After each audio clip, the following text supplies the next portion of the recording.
Hello అండి. నేను doctor Soumya consultant 49 fertility centre Rajahmundry branch అండి. ఈరోజు మనం డిజైనర్ బేబీస్ అంటే ఏంటో దాని గురించి తెలుసుకుందాం.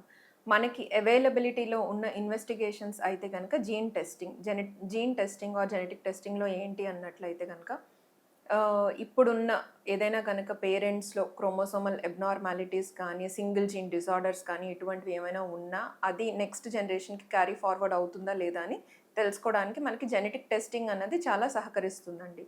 ఫర్ సపోజ్ ఏదైనా రిస్క్ ఫ్యాక్టర్స్ ఉన్నాయి పేరెంట్స్‌కి, మెటర్నల్ ఏజ్ ఎక్కువగా ఉంది, రిస్క్ ఆఫ్ డౌన్ సిండ్రోమ్ అలాంటివి ఏమైనా ఉన్నాయి అంటే ఎంబ్రియో మీద పీజీటీ టెస్టింగ్ అన్నది మనం చేసుకొని క్రోమోసోమల్ అబ్నార్మాలిటీ ఏదైనా ఉందా అని చూసుకోవడానికి ఉంటుంది.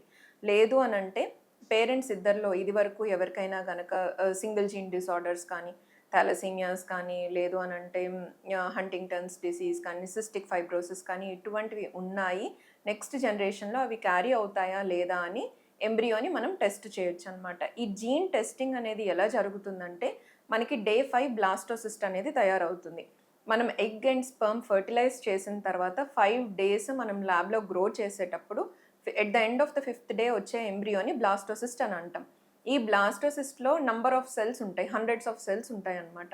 ఆ సెల్స్ ఏవైతే ఉన్నాయో మనకి ఇన్నర్ సెల్ మాస్ కాకుండా ట్రోఫోబ్లాస్ట్ సెల్స్ ఏవున్నాయో అవి మనం తీసి వాటిని మనం బయాప్సీ చేసి వాటిల్లో ఈ డిఫెక్ట్స్ అనేవి ఉన్నాయా లేదా అని చూడటం అనేది జరుగుతుంది.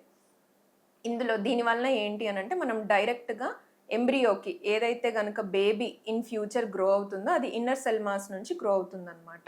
సో, మనము ఈ ట్రోఫోబ్లాస్ట్ సెల్సే తీసి మనము టెస్టింగ్‌కి పంపించడం వలన ఏవైతే ఫ్యూచర్‌లో ప్లాసెంటాగా గ్రో అవుతుందో మనం డైరెక్ట్‌గా బేబీనైతే ఎఫెక్ట్ చేయట్లేదు.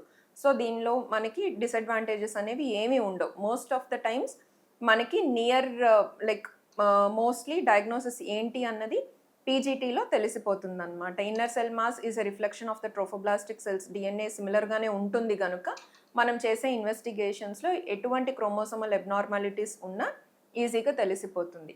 బట్ మనకి జీన్ ఎడిటింగ్ అంటే ఏంటి అనంటే ప్రతి జీన్‌లోనూ మనకి డీఎన్ఏ అనేది ఉంటుంది. ఆ డీఎన్ఏని మనం ఎడిట్ చేయడం జరుగుతుంది. మనకి అక్కర్లేని కొన్ని డీఎన్ఏ సైట్స్‌ని డిలీట్ చేసి మళ్ళీ దాన్ని కలపటం జరుగుతుందనమాట. దాని వలన ఏమవుతుంది క్రిస్పర్ అని మనం యూజ్ చేస్తాం ఈ మెకానిజం ద్వారా. దీని వలన ఏమవుతుంది అంటే జీన్‌ని మనం కట్ చేసి మళ్ళీ డీఎన్ఏని కట్ చేసి తిరిగి పెట్టడం వలన కొన్ని అన్‌వాంటెడ్ చేంజెస్ కూడా జరగొచ్చు మనకి. దాన్నే మ్యూటేషన్స్ అని అంటామనమాట. మ్యూటేషన్స్ జరిగినప్పుడు ఆ ఎంబ్రియోలో ఫ్యూచర్‌లో అది ఎలా టర్న్ అవుతుంది అన్నది మనకి తెలియదు.